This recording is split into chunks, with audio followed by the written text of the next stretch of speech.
pardon my dress. I am here on an off day to get this first lesson uploaded. So in the future, you will notice me as the regular Pastor Hoyer. Today, I'm the casual Pastor Hoyer who you rarely see.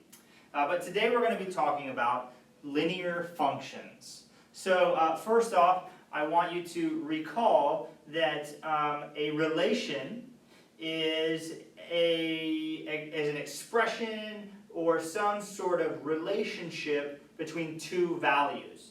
You should see that down here in the lower left corner of the video. So a relation is a way that we relate two values. And so usually there's an input and there's an output. And there's a set of inputs, a set of values that we put into the relation. And then the relation kind of churns up that input and spits out an output. And so the relation is the way the inputs and the outputs are related. Okay? A special kind of relation is a function, and it's a special relation wherein every input has exactly one output. So if I put in 5 and it gives me 7, it can't also give me 2, right? So every input has exactly one output. That's a function. Okay? So today we're going to answer some questions. We're going to try to answer some questions in this lesson, such as what is a linear function? How do I graph a linear function, and what is its standard form of equation? And then what are some ways that we might use linear equations in the real world to model real-world situations? So reminder, as I've mentioned in class, the first thing I want you to do, I want you to have a sheet of notebook paper right now, and at the very top, you should have lesson 5.1, linear functions, with those 3 questions we're going to address. Those are down here in the bottom left-hand corner of the video. I want you to head your paper with lesson 5.1, linear functions, and then write those 3 questions, okay? And then, underneath that, I want you to write the recall. So recall what a relation is and what a function is. All right, so we're going to move on now, and I'm going to show you an example of a linear function. So a linear function for instance, this is the graph of a car's speed. Okay? So this is the graph of a car's speed, and it can be represented as a linear function. It's a function because every x has exactly one y. Notice this 1, I go over 1. It's not going to 210 and 210 and 240, or this should be 120. Okay? It's not going to 120 and 240. This 2, x equals 2, it's not going to 240 and 360, it's just going to 240. So every x has exactly one y. So we know it's a function. Okay? And it is because the graph is a non-vertical straight line, so if I connected these dots, right, then it would be a straight line that is not vertical. So as long as it can be horizontal, it can be slanted like this, it can be real steep, it can be not very steep. All of those are linear functions because every x has exactly one y, so it is a function, and it is a nonlinear straight line. It's not a curve, it's not a circle, it's not a parabola, it's a straight line that's nonlinear. So it's a linear function, or non-vertical, so it's a linear function. Now notice some things about our linear function here. This rate at which it goes up is constant as long as the x change is constant. So notice, if we go 1, 2, 3, 4, 5, right? These are our x values, 1, 2, 3, 4, and 5, right? And the outputs that correspond to each of those x's are 120, 240, 360, 480, and 1050. All right? This example is actually in your book on page 199, and I'm illustrating it here for you in sort of abbreviated form. But notice, so these are the x's and y's, the input and the output. And notice, every time I go up 1 in the x, I go up 120 in the y. So when I go from 1 to 2, I go from 120 to 240. That difference there is 120. All right? And from 2 to 3, I go from 240 to 360. This difference is 120. And 120 and 120. Okay? And now notice this too. If I go up by 2, all right, the change should also stay the same. So as long as the change in x is constant, then the corresponding change in y will also be constant. All right, so notice if I were to, let's take another color, how about red? And let's say I go from 1 to 3, right?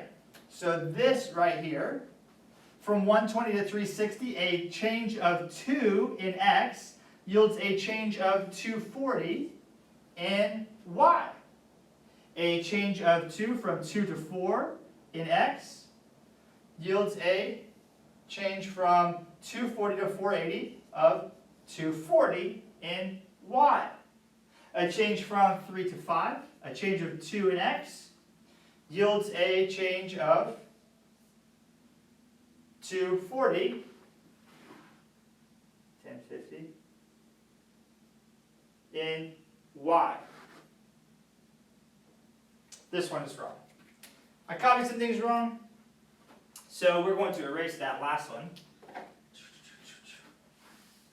So this example ends up being slightly different from what you have in your book because I copied some of my y values wrong, okay? But if we were to do just this, it goes up by 120 every time. And then when I go up by 2 on the left, it goes up by 240. So this is called our rate of change. And with a linear function, it stays constant. All right? The rate of change in a linear function stays constant. So that means that the way that the x's and y's are related stays constant. That's actually a special concept. What gives it this straight characteristic? What makes it a line on the graph is the fact that this rate of change stays constant. So this is your introduction to a linear function. All right? Now, as you may know, you may be aware of, what we end up doing with functions is we can write them as equations, and then out of those equations we can graph them. So let's take a look at that. Let's take a look at our first form of a linear equation, which is the standard form. Okay? Now, if you were with me last year in Algebra 1A, you've seen this before, so it should be review. I'm not sure if you saw it in pre-algebra, those of you who were in pre-algebra last year, but we're going to first look at the standard form of a linear equation. So the standard form is ax plus by equals c. Okay? And this this means our linear equation will have an x and a y in it. These will be there. But a, b, and c are numbers. Okay? So a, b, and c are some kind of numbers.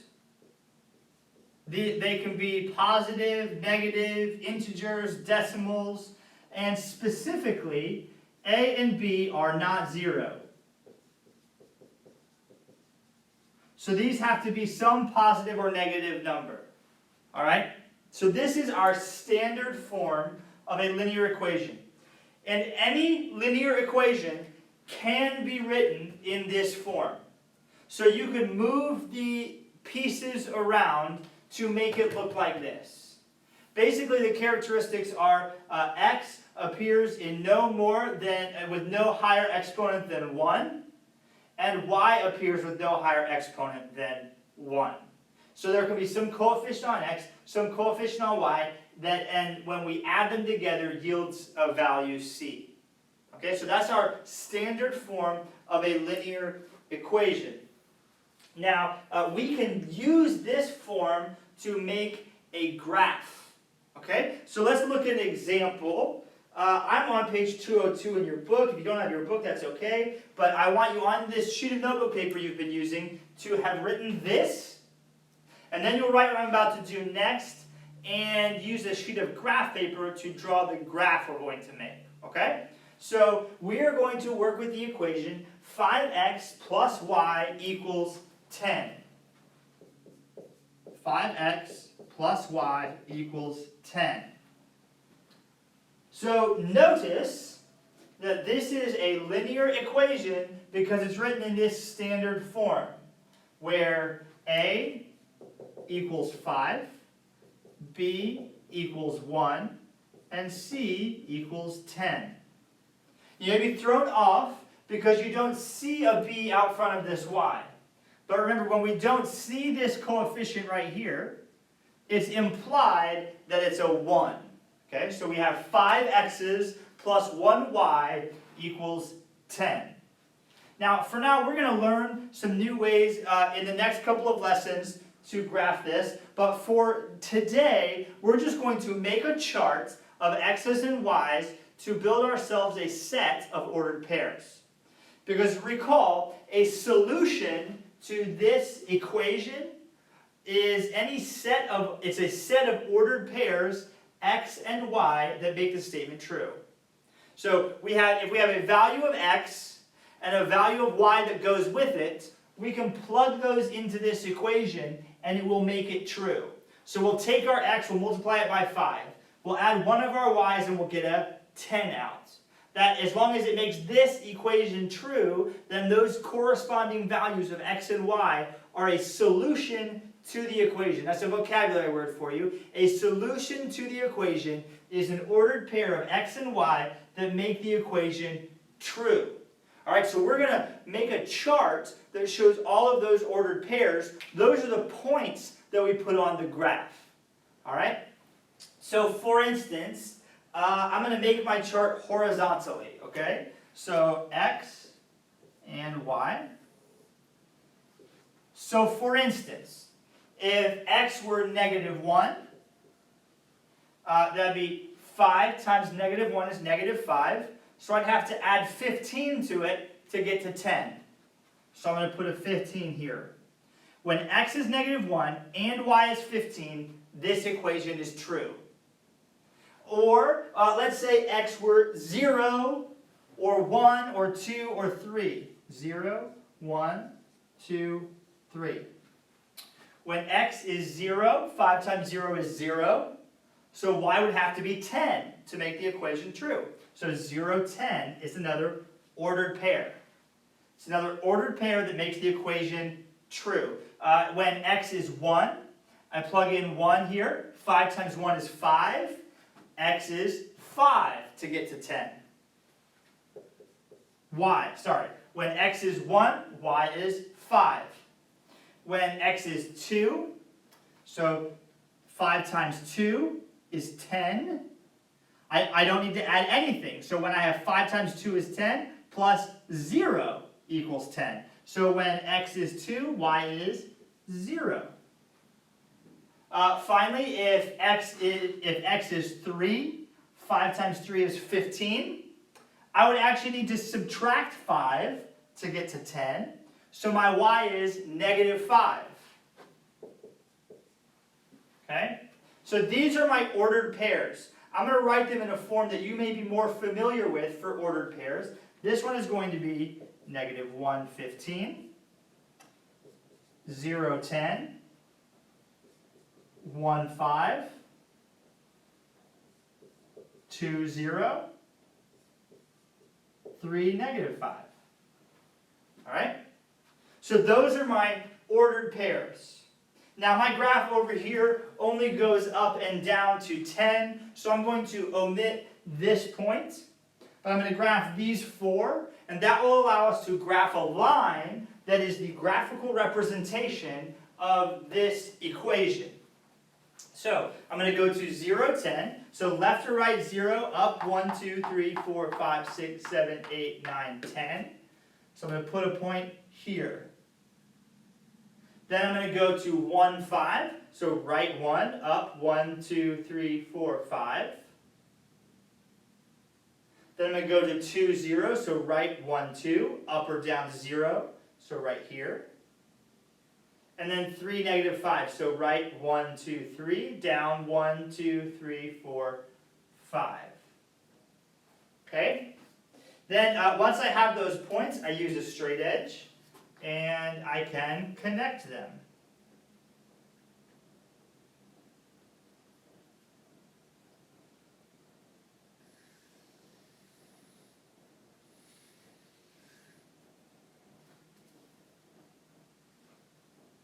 I put arrowheads on it to show because I could continue to make more ordered pairs. I could use 2.5, I could use 12, I could use negative 72 for x, right? And all of those I could plug in and find a value for y. And so this is a continuous graph because there is no limit to the values I can use in my domain or my range, my inputs or my outputs. They can be anything. So I connect them and I put arrowheads on the end to show that this graph keeps going at this constant rate in every direction. All right, so take a minute to make sure you have all of that in your notes. And then I'm going to have you do one of your own. So I'm going to erase mine. And I want you to do negative 4x plus y equals 11. All right, negative 4x plus y equals 11. And again, this is coming out of your book on page 202. So if you want to see it there, you can look there. But use this, identify A, B, and C, and then make a chart to generate your ordered pairs. Once you've generated 4 or 5 ordered pairs, plot them on the coordinate plane using graphing paper, and connect the dots to graph the linear equation. Basically, this is the same information as the equation, so we want to show how x and y are related in this particular linear function. So take a second now, feel free to pause the video and try this exercise. If you don't get it all right away, look back at the example we just did to try to use the same steps. If you're still lost, that's okay. Come into class on the next day and we'll be able to go over it together. All right, but go ahead and give that one a shot.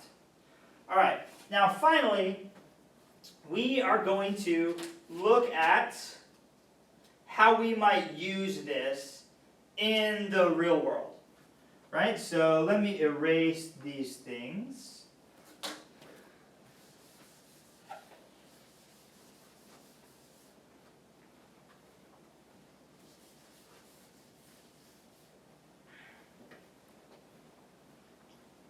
All right, so I'm now looking at page 203, and they give us an example of DVD purchases. DVD purchases. It says Sal opens a new video store and pays the film studio $2 for each DVD he buys from them. The amount Sal pays is given by f of x equals 2x, where x is the number of DVDs purchased. F of x equals 2x. So notice we have the input, x, is the number of DVDs Sal purchases. Okay? So the domain, the x's, is DVDs purchased by Sal. The range, the y's, the outputs,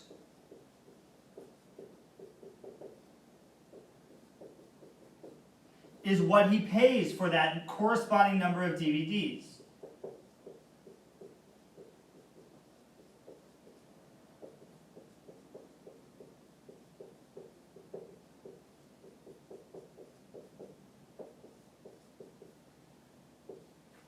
Go.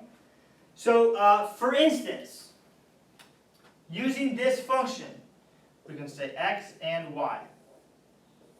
Remember, actually we'll write it this way, x and f of x.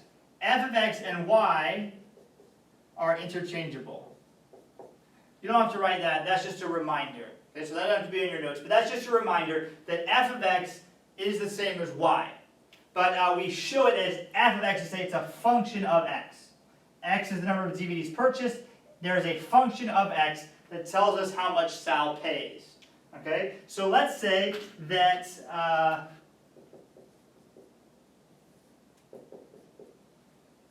Sal buys 0, 1, 2, 3, or 4 DVDs. All right, so to find out how much he pays, all right, we go, for this one it's f of 0 equals 2 times 0 equals 0. If he buys no DVDs, he spends no money. 0 DVDs corresponds to $0. Also, f of 1, so if he buys 1 DVD, he spends $2. 2 times 1, 2. Same with 2 DVDs is 2 times 2 is $4.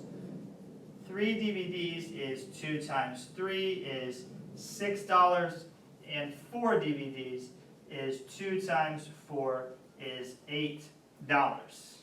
So this is a situation where we can see that we have some real-world input, how many DVDs he buys.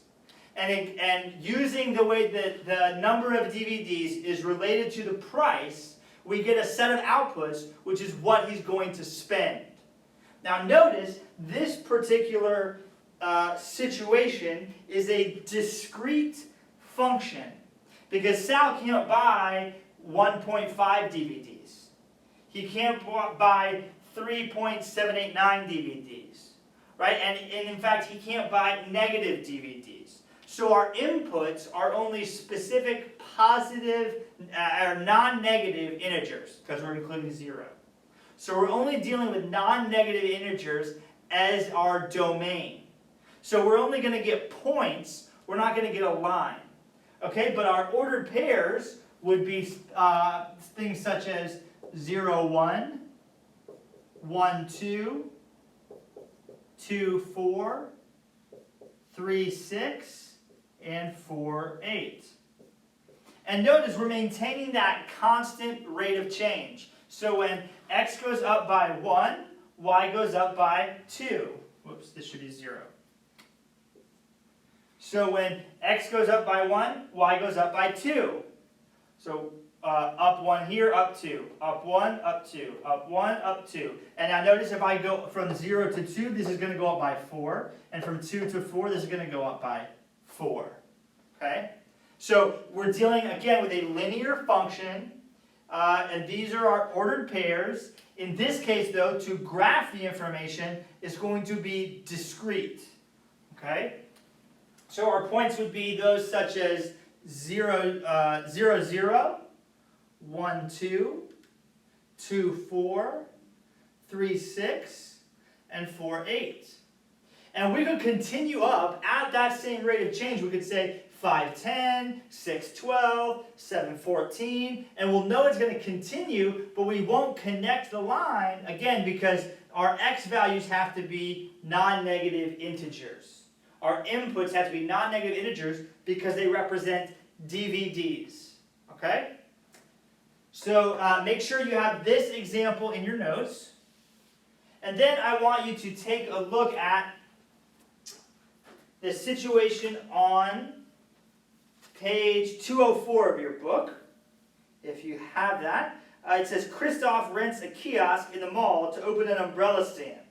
He pays $6 to the mall owner for each umbrella he sells. The amount Christoph pays is given by f of x equals 6x, where x is the number of umbrellas sold.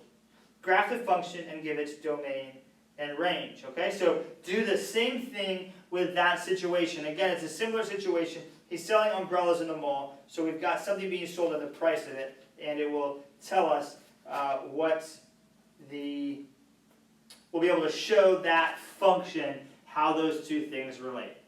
So take a look at that on page 204 in your book. At the bottom it says your turn number 10.